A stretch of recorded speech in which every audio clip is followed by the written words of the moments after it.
ఈ రోజు మీట్ అయ్యే క్లయింట్ ది డిఫరెంట్ కేస్, కొంచెం సివిల్ ఇష్యూ ఉంది. సార్ ఉండేది మేడ్చల్, నేను వర్క్ చేసే ప్లేస్ నుంచి approximately 1 hour 15 minutes drive. Sir work చేసేది Cognizant. Salary 1,15,000, obligation home loan, car loan ఉంది. CIBIL 700, require loan amount 15 lakhs.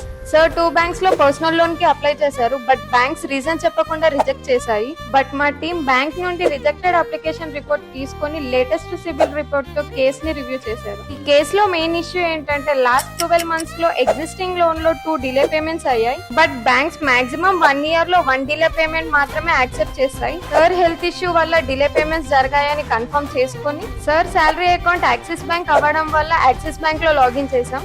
Login టైంలో కస్టమర్ కి సంబంధించిన అన్ని డాక్యుమెంట్స్ తో పాటు hospital admit card, post treatment certificate, medical bills, discharge summary కాపీని కూడా సబ్మిట్ చేశాం. లాగిన్ చేసిన 2 days తర్వాత బ్యాంక్స్ కస్టమర్ ఈమెయిల్ నుండి డిలే పేమెంట్స్ కి సంబంధించిన health issue related consent mail చేయమని రిక్వెస్ట్ చేశారు. పెండింగ్స్ అన్ని క్లియర్ చేసిన తర్వాత నెక్స్ట్ 24 hours లో 12,50,000 అప్రూవల్ వచ్చింది.